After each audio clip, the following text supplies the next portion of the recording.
जनता party headquarters Trikuta Nagar Jammu में।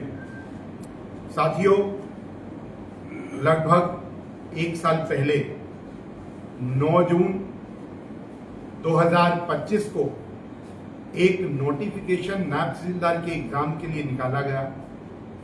75 पोस्टें थी और उनके लिए आवेदन के लिए नोटिफिकेशन निकाला गया, जिसमें 75 पोस्ट थी। पर एक बार फिर से जम्मू कश्मीर और के नौजवान ने ठगा हुआ महसूस किया, क्योंकि उस नोटिफिकेशन में नायब तहसीलदार के लिए उर्दू की अनिवार्यता रखी गई अपार्ट फ्रॉम ग्रेजुएशन। क्योंकि हम जानते हैं कि 2003 में नायब तहसीलदार के जो सर्विस रिक्रूटमेंट रूल्स थे, उसके अंदर नॉलेज ऑफ उर्दू को कंपलसरी किया गया था। और 2009 के अंदर जब उमर अब्दुल्ला की ही सरकार थी, उन्होंने उसको और कड़ा करते हुए प्रोफिशिएंसी इन उर्दू लैंग्वेज रूल्स के अंदर किए गए। पर 2019 के बाद जिस तरीके से 2020 के अंदर स्टेट ऑफिशियल लैंग्वेजेस एक्ट पारित हुआ, जिसके अंदर 2 नई भाषाएं, क्योंकि पहले उर्दू और अंग्रेजी ही इस्तेमाल हुआ करती थी ऑफिशियल कॉरेस्पॉन्डेंस के लिए, तो 3 नई भाषाएं उसमें आई, हिंदी, डोगरी और कश्मीरी। क्योंकि जम्मू कश्मीर में 2 रीजन हैं, एक रीजन में प्रोमिनेंटली डोगरी बोली जाती है तो दूसरे रीजन के अंदर कश्मीरी बोली जाती है। दोनों की एस्पिरेशंस का संज्ञान लेते हुए ऑफिशियल लैंग्वेजेस एक्ट में 3 नई भाषाओं को डाला गया और न्याय सभी के साथ बराबर हो, उसका प्रयास किया गया। बट जब 2025 के अंदर नायब तहसीलदार की रिक्रूटमेंट के लिए आवेदन मंगवाए गए, तो एक बार फिर से नौजवान के ऊपर उर्दू थोप दी गई और जानबूझ करके लगभग 70% से ज्यादा नौजवानों की आबादी को उस रिक्रूटमेंट से बाहर रखने की साजिश की गई। और जब 9 जून को ये ऑर्डर निकला, नोटिफिकेशन निकला, तो 9 जून से लेकर के भारतीय जनता पार्टी युवा मोर्चा ने इसको संघर्ष मानते हुए इसके खिलाफ प्रदर्शन किए। आंदोलन के स्वरूप में हर जिला, हर क्षेत्र में जाकर के जन जागरण किया, नौजवानों से मिले और नौजवानों को यह आश्वस्त किया कि कोई भी सरकार एंटी कॉन्स्टिट्यूशन, असंवैधानिक होकर के निर्णय नहीं ले सकती, क्योंकि सरकार का जो दायरा होता है वो संविधान के अंदर रहकर के काम कर सकते हैं। लोकतांत्रिक तरीके से प्रदर्शन करते हुए सरकार को चताने का काम किया गया। पर यह सरकार जब फिर भी नहीं मानी और फिर भी 70% आबादी और विशेषकर जम्मू संभाग पूरा और कश्मीर का भी आधे से ज्यादा संभाग, क्योंकि ये प्रदर्शन कश्मीर में भी देखे गए कि कश्मीरी भाषा के साथ भी न्याय होना चाहिए, ऐसे कश्मीर के अंदर भी ये विषय उठाया गया। लाल चौक के अंदर भी एक बहुत बड़ा प्रदर्शन किया गया था और 15 जुलाई जो लास्ट डेट ऑफ सबमिशन थी, जब हमने देखा कि ये सरकार बिल्कुल भी नहीं टस से मस हो रही, तो हमने कोर्ट का दरवाजा खटखटाया और सेंट्रल एडमिनिस्ट्रेटिव ट्रिब्यूनल कैट ने जम्मू कश्मीर के नौजवानों का भविष्य देखते हुए, संविधान की गरिमा देखते हुए इस डिसीजन को अनकॉन्स्टिट्यूशनल करार दिया। और उनका जो ऑर्डर था वो वेरी मच कैटेगरिकल क्लियर था। ये उस कैट के ऑर्डर की कॉपी है और जिसका ऑर्डर अपने आप, जिसका पॉइंट 6 ने कहा कि Jammu Kashmir service selection recruitment board is directed to accept application for the post of Naib Tahsildar from candidate who possesses graduation with knowledge of any of the 5 official languages enumerated in the Jammu Kashmir Official Languages Act 2020 which includes Hindi, Kashmiri, English, Dogri and Urdu। यही हमारा contention था कि न्याय होना चाहिए पांचों की पांचों स्टेट ऑफिशियल लैंग्वेजेस के साथ, और जिसके फेवर में जिसने कैट ने हमारे फेवर में स्टूडेंट्स के यूथ के फेवर में इस डिसीजन को जाते हुए डिसीजन दिया, और उसके बाद एसएसबी को ये नोटिस निकालना पड़ा, और जिसने इस ऑर्डर का कंप्लायंस करते हुए ये लिखा है कि जो पोस्टें थी वो डेफर की जाती हैं टिल फर्दर ऑर्डर।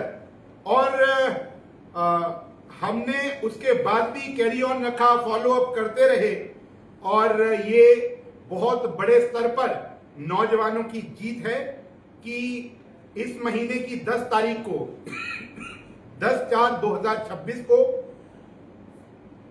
सरकार को एक नए अपडेट करते हुए रूल्स का जो सर्विस रिक्रूटमेंट रूल्स हैं उसमें जब उन्होंने एक नोटिस निकाला तो उसके अंदर नायब तहसीलदार की पोस्टों के लिए मिनिमम क्वालिफिकेशन जो रखी है डायरेक्ट रिक्रूटमेंट के लिए वो graduation from any recognised university.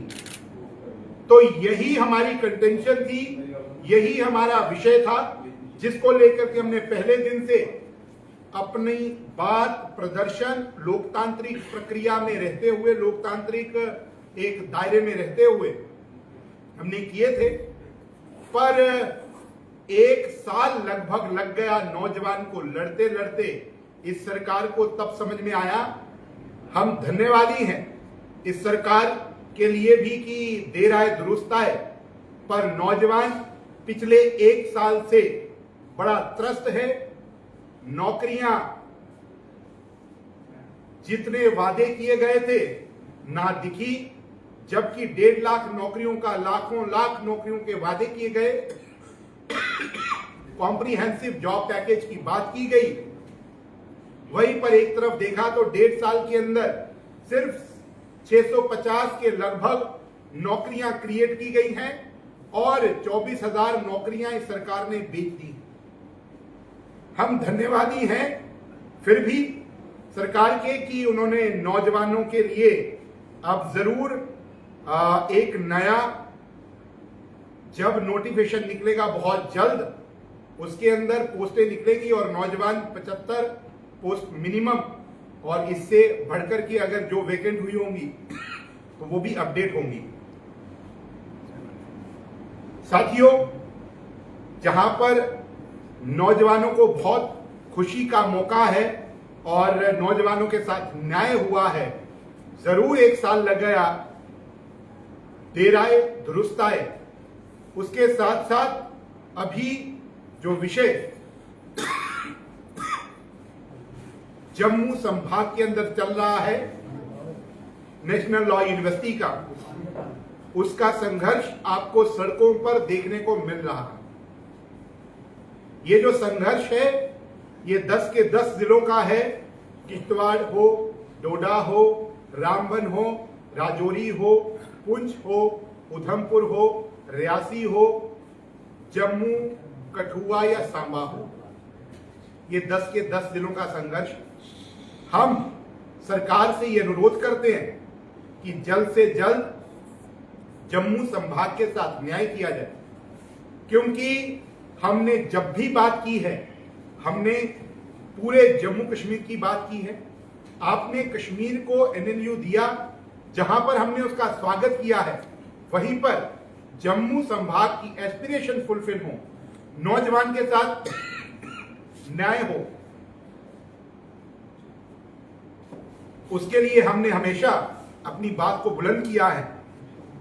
मैं एक बात सिर्फ, क्योंकि बहुत मिसकंसेप्शन फैलाने की कोशिश सरकार के मंत्रियों के द्वारा की जा रही है और सरकार में मुख्यमंत्री हो या उप मुख्यमंत्री हो अभी तक चुप हैं, इस मुद्दे को लेकर के कोई भी बोलने का काम नहीं कर रहा। जहां पर एक मंत्री हैं, उन्होंने बेरे लॉ इंग्लैंड में जाकर के किया है और अक्सर उस चीज का उन्होंने समय समय पर मीडिया को भी बताया है। मैं उनको जरूर बोलूंगा कि ये नेशनल लॉ यूनिवर्सिटी एक्ट 2018 है,